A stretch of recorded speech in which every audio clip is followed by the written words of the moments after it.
Hello, everybody, again. This is Harper, and no, I'm not turning this into a Dissidia channel, but I did do another Lufenia Plus mission, which is the highest difficulty of endgame content you can do in Dissidia right now. Dissidia, Opera Omnia, the mobile game. This is the orb condition, which is anytime the player grants one or more buffs in one turn, the count will go up by 1, and anytime we get rid of an enemy's turn, specifically Pandemonium's turn, because this is Divine Pandemonium we're fighting, we will get the orb to go up by 10. What do I mean by an orb, for those of you who are just kind of tuning in for the first time? I mean that glowy, pinky, purple orb right above the enemy.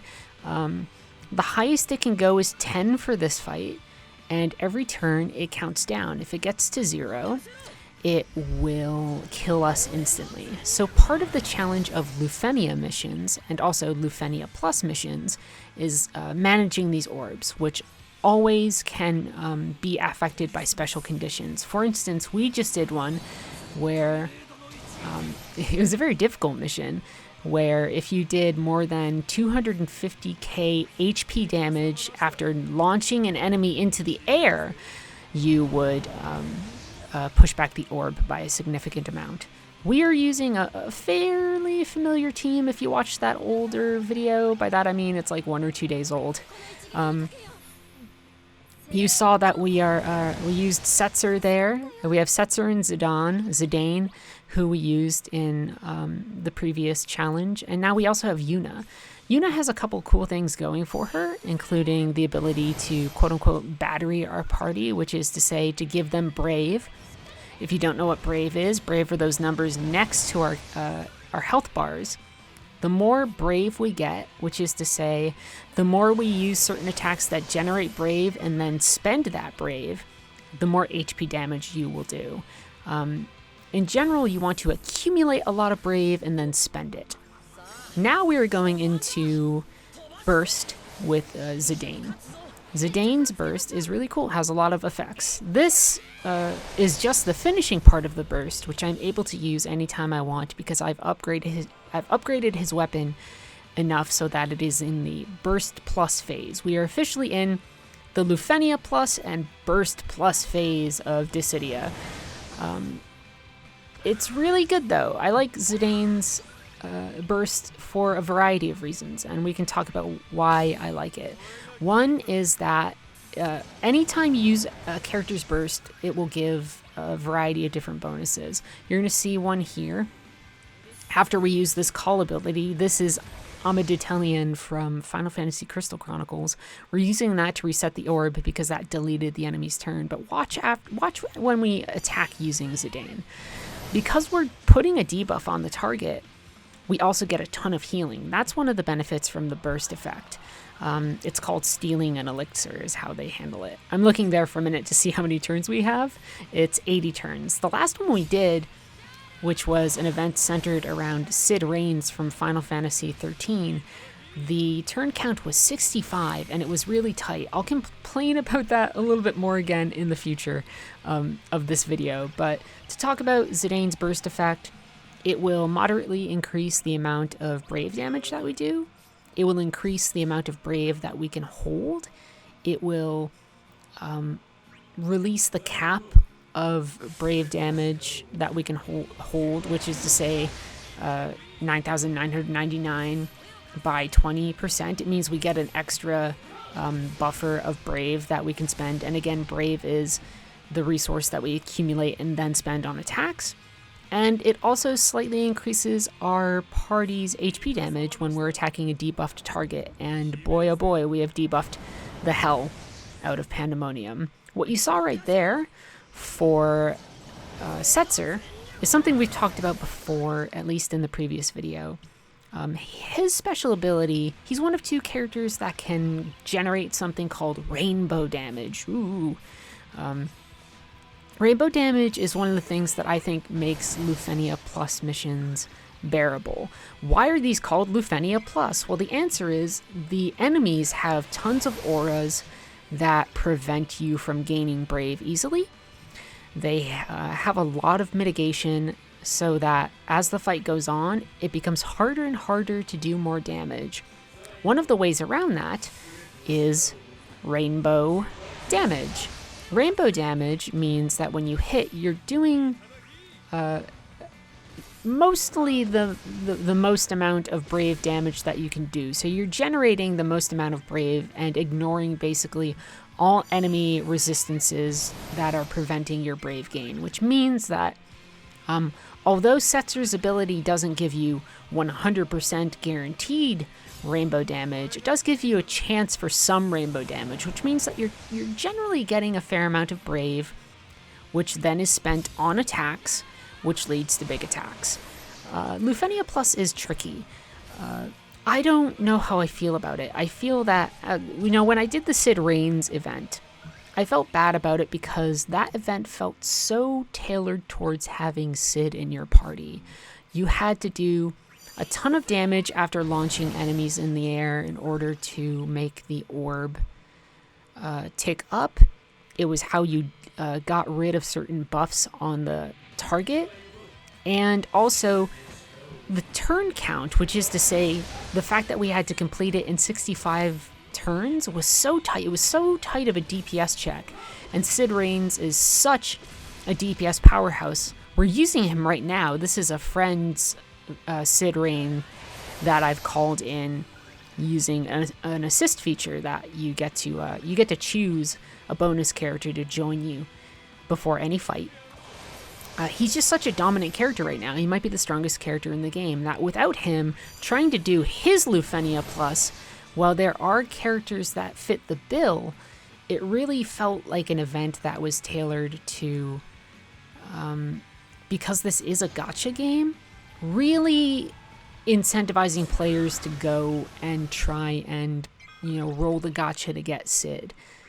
Pandemonium, I like this one a little bit more. It's less strict, and also I can see versions of this where you don't need the same sort of hard-hitting characters like I'm using, like where you don't necessarily need to bring in Sid as a friend request, hero, where you don't need the rainbow damage from Setzer. Like, that's very optional. This, all you need to do in order to have most of this battle under wraps is have characters who can delete turns, because every time you delete a turn off of Pandemonium, you're resetting the orb basically to max.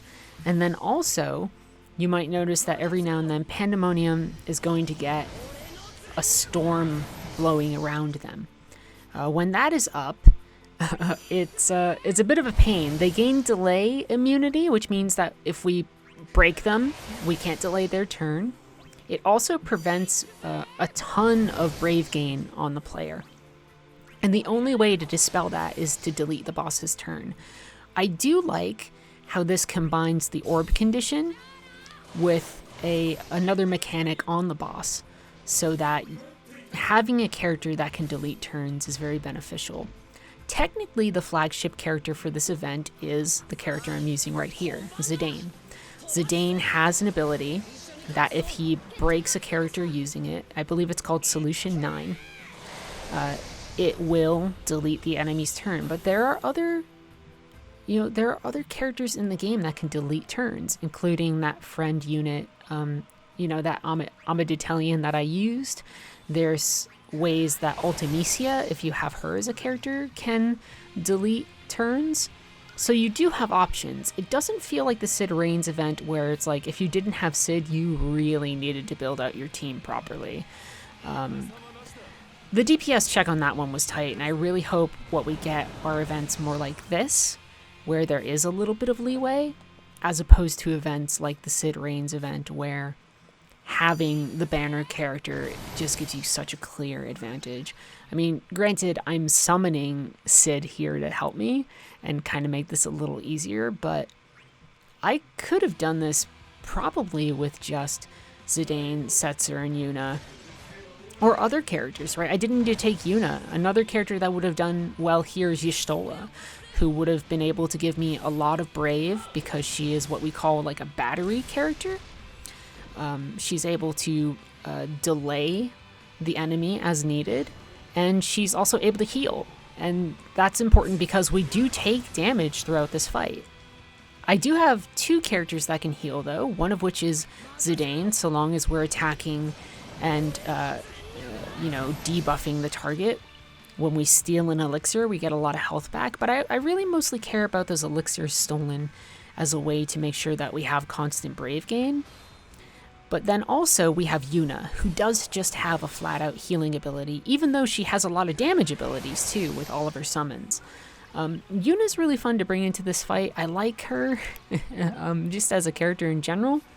Her alternate costume is, among many of the alternate costumes that she has, the one that I have for her is her wedding dress from Final Fantasy X, which I think is like one of the best designed dresses in a game ever. She has a buff called I Can Fly, which raises the party's max brave and attack. So if you have her in her party and you have the right buffs up, she's automatically just increasing your party's damage potential. And she has a lot of ways to do damage, like this right here, right? Summoning Valifor and doing a ton of damage. And she also has a lot of ways to provide utility. She can heal. She can give those auras that can give the party a little bit of boost. I think she's a very versatile character, and I like using her a lot. Even though I subbed out Sid for a majority of the fight to make sure that I was just like pumping out damage. Having her here in the party means that Zidane is going to perform better. And because Setzer is giving everybody the rainbow damage buff too, it means that we are going to be performing pretty well. This was one where 80 turns, that's plenty of turns to do this. I hope that future Lufenias have that leeway with turn count. I bet you some of them are going to be really tight. I'm not a big fan of DPS races in this game. They can be satisfying, but sometimes it just feels like a pain. What I really want are bits of endgame content that allow me to not just have like one optimal team, which is kind of how I felt the Sid Reigns event was, but an event like this where I can build out certain types of teams. For instance, this is a very damage-heavy team with some healing abilities, whereas, I could see other compositions being made that could still get through this content. With the Sid event, less so, right? You need to have somebody who can launch, and you need to have somebody who can do a ton of damage when you launch. That's a launch, by the way, and we're knocking them into the air. And there's only so many characters that really fit the bill in the roster, and if you don't have one, you're kind of screwed. And sure, you're kind of screwed here if you don't have a character that can delete turns, but the DPS check is a lot looser. There's other ways to make sure that the orb is kind of staying in place besides deleting turns. So while I am rolling in here with some, what I would call Lufenia plus all-stars, like characters that just make the content much easier, characters like Setzer, who can give good buffs, characters like Zidane, whose BT effects are really useful and provide a constant influx of healing, a character like Yuna, who has good damage output and a bunch of other options. I feel like this was an event where you could really explore. We are getting down to the wire of things, and you'll be able to start seeing the amount of brave damage reduction that happens. And the only reason we're breaking through that is because of the rainbow damage. I'm checking my turn count there and a couple other things to make sure I'm doing okay. But as we get closer, especially now that we are in that sub 29% area, we're getting to a point where the only thing that's really getting us the big consistent damage is the rainbow damage. Setzer is incredibly useful for this era of content. And I have to say, I do like this game. I do like solving these puzzles. And I stick by what I have been saying throughout this video. I hope they don't become so strict that the solution to the puzzle is to have like one of 2 keys, and those keys are things that you have to roll gacha to get. What I do hope is that if you've built out a varied roster, you do have at least some room to experiment. But now you can see the brave gains that we're getting here are pretty pathetic. Granted, we don't have to do too much more, but like these are weak amounts of brave.